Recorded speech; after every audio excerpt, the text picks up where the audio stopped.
اعزاز صاحب، آپ سے جاننا چاہوں گا جی، پاکستان کا رول، فیلڈ مارشل کی امریکی صدر کو کال اور پاکستان اور ایران کے مابین جو اس وقت ایک پیغام رسانی کا اور رابطہ سازی کا ایک ذریعہ ہے، اس کے اوپر پہلے تو آپ اپنا کچھ تجزیہ دے دیں تاکہ ہمیں بات آگے بڑھانے میں کچھ مدد مل جائے۔ جی شکریہ ندیم صاحب۔ پاکستان کا جو کردار ہے یقیناً قابل ستائش ہے۔ بہت سارے لوگوں نے بڑی ہرزہ سرائی کی کہ پاکستان پھنس گیا ہے، پاکستان کے لیے مشکل ہے۔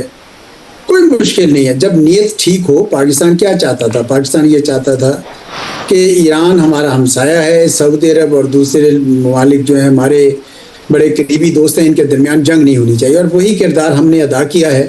اور میں سمجھتا ہوں کہ پچھلے ایک سال سے پاکستان کی جو خارجہ پالیسی ہے اس میدان میں، اس ضمن میں بڑی قابل ستائش رہی ہے، اور اسی وجہ سے آج پاکستان کی ایران بھی تعریف کرتا ہے، خلیجی ریاستوں کے ساتھ بھی تعلقات بہتر ہیں، اور امریکہ بھی کرتا ہے۔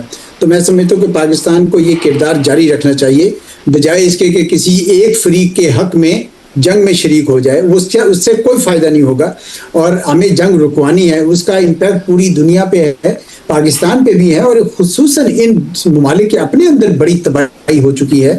ابھی تو خلیجی ریاستیں جنگ میں شریک نہیں ہوئی ہیں، اگر یہ شریک ہو گئی کسی موقع پر جس طرح کہ اسرائیل چاہتا ہے، تو پھر میں دیکھ سکتا ہوں کہ وہاں بہت زیادہ تباہی کا دائرہ پھیل جائے گا۔